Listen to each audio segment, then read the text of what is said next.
Bismillahirrahmanirrahim. Assalamualaikum warahmatullahi wabarakatuh. Salam sehat untuk sahabat-sahabat semuanya. Semoga kita semua selalu diberikan kesehatan oleh Allah Subhanahu wa Ta'ala. Dan untuk sahabat-sahabat semua yang sedang mengalami sakit, semoga Allah berikan kesembuhan dan diberikan kesabaran. Video yang sebelumnya saya membahas masalah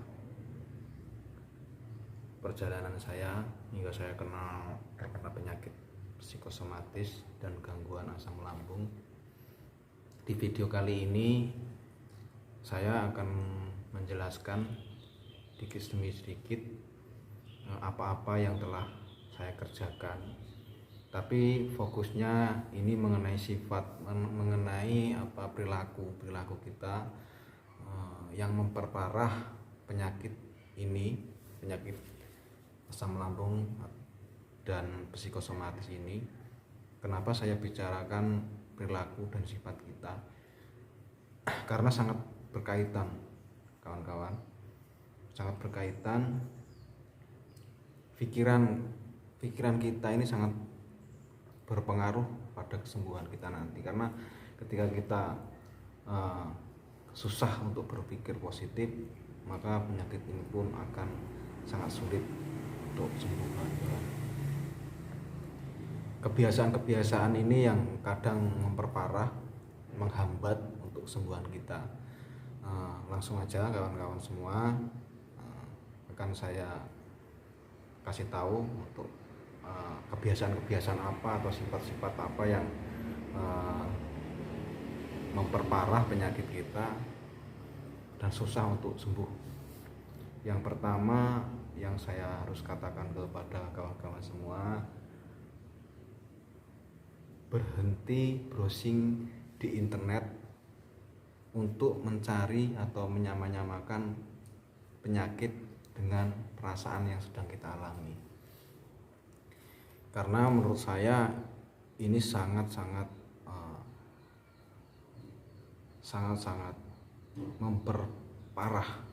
memperparah keadaan. Karena ketika kita browsing di internet, ketika kita mencari sesuatu obat atau ciri-ciri sakit, itu di internet itu banyak muncul artikel-artikel yang membuat kita takut. Contohnya saat gini, ketika dada kita sakit, kawan-kawan, dada kita nyeri, itu kita ketik di internet, pasti yang muncul adalah ciri-ciri penyakit jantung. Nah, seperti itu. Jadi kita semakin takut, wah jangan-jangan jantung, ini baca artikel ini jantung. Karena artikel itu, kawan-kawan, isinya adalah gimana cara artikel yang mereka buat itu menarik untuk dibaca oleh masyarakat. Dan supaya menarik, rata-rata artikel itu memuat isi yang sifatnya negatif. Jarang sekali yang relevan, jarang, karena dia untuk mencari pembaca supaya dia berminat dengan berbagai macam cara yang mereka lakukan. Nah, di sini saya untuk memberi saran kepada kawan-kawan semua, tolong berhenti untuk browsing di internet. Karena ketika kita browsing, di situ akan muncul artikel-artikel yang sangat tidak baik untuk kita baca. Karena orang yang kena psikosomatis atau asam lambung itu sangat mudah sekali menerima berita-berita atau informasi yang sifatnya negatif, dan susah sekali menerima masukan-masukan yang positif. Seperti itu, kawan-kawan. Jadi ini yang pertama, jika kita masih sering browsing, tolong kita berhenti, karena itu akan memperparah penyakit kita. Yang kedua, stres, kawan-kawan. Stres itu bukan berarti kita gila, bukan. Stres itu apa ya, jadi stres itu ya kita sedang banyak pikiran atau sedang banyak masalah dan kita tidak bisa mengendalikan, akhirnya kita ini terlalu berpikirnya berlebih.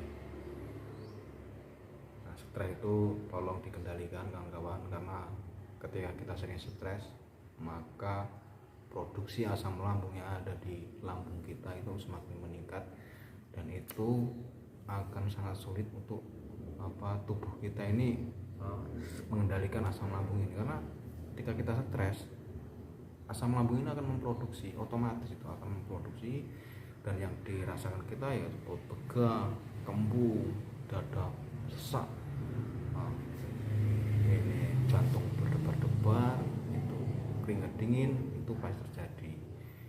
Nah, mulai saat ini kita hindari stres kawan-kawan, perbanyaklah kita tersenyum. Kemudian yang memperparah penyakit kita atau penyakit psikosomatis ini emosi kawan-kawan. Jika kita tidak bisa mengendalikan emosi kita, maka itu akan memperparah penyakit kita, karena emosi itu sangat berkaitan dengan penyakit psikosomatis dan asam lambung. Orang yang mudah emosional itu tolong dikendalikan, kalau bisa jangan sampai kita emosi. Boleh emosi itu macam-macam kawan, emosi marah, emosi macam-macam lah, pokoknya dikendalikan, jangan terlalu berlebihan. Apa-apa yang berlebihan itu sangat tidak baik, gitu. Sangat tidak baik. Yang keempat, sifat egois kawan-kawan. Jadi memang penderita ini bisa dikatakan egonya tinggi. Dia itu tidak mau mengalah, pengennya diperhatikan, tapi dia tidak bisa tidak mau menurunkan egonya. Itu sangat berpengaruh untuk kesehatan kita, terutama di asam lambungnya. Jadi perlu untuk kita rubah, kita kendalikan. Yang kelima, mengeluh. Ini yang sangat sering terjadi. Kita ini selalu mengeluh kawan-kawan. Kita ini selalu mengeluh, waduh sakit ini, sakit itu. Kita lupa bersyukur kawan-kawan. Bersyukur bahwa kita sampai detik ini masih diberikan nafas, masih diberikan rezeki. Walaupun kita di dalam keadaan sakit ini, kita tetap bersyukur. Jangan selalu mengeluh. Karena mengeluh itu malah memperberat kita. Kita tuh selalu berat malahan. Jadi susah kita malah untuk berpikir positif itu susah, karena kita sering mengeluh. Itu perlu dikendalikan juga, untuk jangan sering mengeluh, tapi kita lah sering-sering bersyukur. Terus yang keenam, penderita ini sering ngeyel kawan-kawan. Ngeyel, dia susah sekali menerima masukan orang lain, karena menurut dia orang lain itu nggak akan tahu apa yang dia rasakan. Memang benar, sampai saya dulu sempat kawan-kawan, saya itu sampai bertengkar dengan dokter kalau nggak salah dulu dokter spesialis dalam, karena saya berobat di rumah sakit itu berobat jalan kawan-kawan. Jadi berobat jalan itu hampir seminggu sekali saya berobat jalan.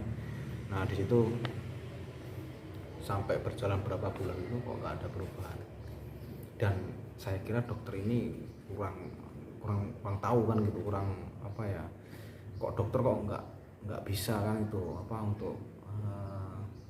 untuk memberi solusi supaya kita sembuh gitu kan. Saya udah bercerita dengan dokter itu, dok ini yang sakit, ini sakit seperti itu, dan dokter jawabannya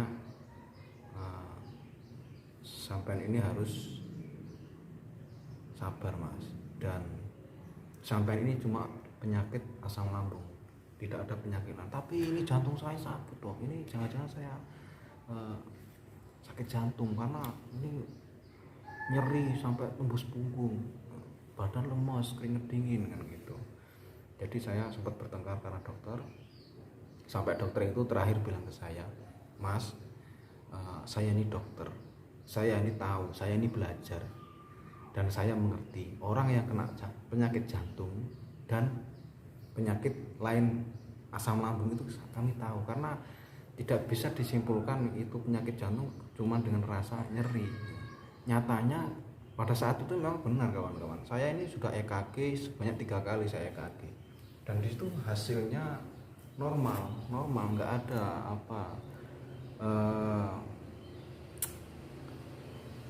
gejala penyakit jantung, tidak ada sama sekali kan gitu, dan katakan dokter tidak ada masalah kan gitu. Itu sampai saya minta EKG terus supaya saya tahu supaya jantung saya ini sehat apa enggak, tapi memang ternyata sehat, nggak ada masalah. Tapi kita tetap tidak percaya kawan-kawan, kita tetap ngotot, wah ini jantung dok, ini penyakit apa, pokoknya penyakit dalam ini ya. Dokter itu ketawa setelah saya agak berargumen dengan dia, akhirnya dia ketawa dan bilang dengan saya, Mas ini harus segera pergi ke psikiater. Waktu itu disarankan saya untuk pergi ke psikiater, dan saya pergi ke psikiater. Memang benar di sana diberi arahan oleh dokter psikiater untuk minum obat, cuman saya tidak tahan waktu itu karena posisinya jauh sekali, rumah sakitnya jauh, jadi saya tidak bisa. Akhirnya saya berhenti dan saya mencoba pengobatan lain kan gitu. Itu kan, jadi penderita psikosomatis dan gangguan asam lambung ini orangnya ngeyel sekali, dan dia tidak mudah percaya dengan orang, sulit gitu, dikasih nasihat tuh susah kan gitu. Itu pernah saya alami. Jadi tidak heran ketika ada yang kena penyakit ini atau kawan-kawan ini sulit menerima masukan dari orang lain kan gitu. Apalagi karena mungkin sudah saking banyaknya teman-teman berobat, jadi kepercayaan itu hilang gitu, dan tidak kunjung sembuh. Yang ketujuh, malas. Jadi memang malas itu ya gimana, kita ini kan pusing, terus dada sesak, terus keringat dingin, terus mata ngeblur, perut begah, dada panas, lengan nyeri, terus muntah mual, keringat dingin, pokoknya semua. Jadi kita ini pengennya tidur kawan-kawan, atau berbaring di kamar.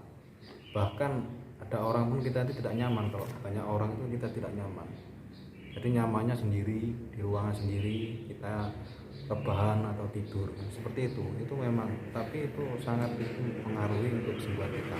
Jika kita ikuti terus, saya pastikan kita sulit untuk sembuh kawan-kawan. Jadi malas, mengurung diri, ya sama dengan malas. Jadi dia sering mengurung diri. Untuk orang yang mempunyai penyakit ini, rata-rata ya dia mengurung diri karena dia takut juga keluar, takut kalau terjadi apa-apa di luar gitu. Jadi rata-rata penderita ini banyak mengurung diri di kamar. Dia nyamannya di rumah, dan di kamar itulah nyaman. Dia tidak mau berada di zona yang di luar atau di zona nyaman. Dia harus berada di zona nyaman. Jadi dia tidak mau keluar atau di keramaian, tidak mau. Rata-rata seperti itu. Itu yang saya alami, bukan orang lain. Saya sendiri mengalami hal itu bertahun-tahun kawan-kawan, hampir 4 tahun saya mengalami itu. Jadi saya ini sedikit banyak sudah mengerti penyakit ini memang luar biasa. Terus untuk selanjutnya ini masalah memantang makanan. Rata-rata penderita asam lambung dan psikosomatis ini memantang makanan. Menurut saya ini salah kawan-kawan. Kalau kita memantang makanan ini salah, justru kita akan lemas dan kita ini badan kita lesu karena kita kurangan asupan makanan. Itu kan mengandung banyak-banyak vitamin ataupun untuk tubuh, itu banyak sekali yang harus kita butuhkan di makanan itu. Tapi karena sugesti dan kita dikasih tahu sama orang atau kita baca di internet atau kita lihat di YouTube kalau orang asam lambung itu tidak boleh makan ini, tidak boleh makan ini. Itu menurut saya salah. Karena kenapa salah? Ketika kita mantang semua makan, banyak yang kita pantang, yakin kalau kita ikuti artikel ataupun di YouTube ataupun di apa pun itu pasti banyak sekali dan macam-macam pantangan untuk asam lambung. Karena setiap orang itu saya rasakan beda-beda. Saya sendiri kawan-kawan, saya sendiri dan teman saya yang penderita asam lambung juga beda kawan-kawan. Saya makan beras ketan itu nggak apa-apa kawan-kawan, tapi teman saya sakit. Kemudian kita sama-sama makan sayur nangka kawan-kawan, saya sakit, teman saya enggak. Jadi menurut saya masalah mantang itu tergantung pada diri saya. Sekarang begini aja, kalau kawan-kawan mantang makanan itu, apakah ketika dipantang itu kita sembuh? Apakah perut kita akan nggak kembung? Kan nggak juga, tetap kita makan apa tetap kembung. Jadi menurut saya begini, makanlah makanan apa aja, yang penting satu, jangan yang bersantan, yang kedua es, yang ketiga minyak, yang keempat makanan instan atau mie instan. Itu aja kawan-kawan. Selain dari itu, jika tidak ada masalah ketika kita makan, jangan dipantang, kita makan aja. Karena sumber energi itu banyak di makanan, sayur-sayuran, kol segala macam itu katanya yang buat asam lambung naik. Coba kita makan, tapi waktu makan itu sugestikan bahwa itu tidak akan terjadi apa-apa. Saya rasa tidak akan terjadi apa-apa karena saya mengalami itu. Saya dulu mantang ini, mantang itu, akhirnya apa? Badan saya kering, kurus, lemes, tidak punya energi, tidur terus. Nah, itu karena ya kita kekurangan asupan makanan gitu. Karena kita terlalu takut makan ini makan itu. Jadi saya harap kepada teman-teman semua untuk lebih bijak, jangan selalu semua kita pantang. Kalau makanan itu kita makan tidak terjadi apa dalam tubuh kita, ya sudah, nggak apa-apa kan gitu, kita makan aja. Sugesti dulu kawan-kawan bahwa makanan ini tidak apa-apa untuk tubuh kita. Yang penting yang tadi, jangan minum es, minyak, terus makanan instan, santan itu kurangi kan gitu. Boleh tapi kurangi kan gitu. Mungkin sampai di sini dulu video kita kawan-kawan. Kita akan lanjut nanti video yang selanjutnya. Biar tujuan saya begini kawan-kawan. Saya membuat video ini tidak full karena supaya sahabat-sahabat ini paham dan mengerti. Jadi kesembuhan itu cepat didapat. Beda lagi kalau saya buat video itu langsung caranya seperti ini, aku rasa tidak akan sembuh, karena kesembuhan itu tidak didapat dengan cara yang instan. Saya pun berjuang untuk sembuh itu luar biasa kawan-kawan, luar biasa. Saya kerja keras untuk sembuh itu. Pertama, saya orangnya tidak pantang menyerah. Apapun saya lakukan untuk kesembuhan saya, karena saya punya tanggung jawab, anak dan istri. Saya harus memberi nafkah mereka, jadi saya berjuang untuk sehat seperti itu. Apalagi dalam keadaan umur saya yang masih sangat muda kan. Jadi saya mohon untuk kawan-kawan semua dengar video ini, sampai dengar, sampai lihat dari video yang awal, kedua, ketiga dan seterusnya nanti. Tujuan saya agar sampai lebih paham dan lebih mengerti dengan apa yang saya bicarakan gitu. Mungkin cukup sekian dari saya kawan-kawan. Kita akan buat video untuk selanjutnya. Pahami dulu kawan-kawan video ini agar sampai cepat sembuh. Mungkin hanya ini yang bisa saya sampaikan, dan kurang dan lebihnya saya mohon maaf. Saya akhiri. Wassalamualaikum warahmatullahi wabarakatuh.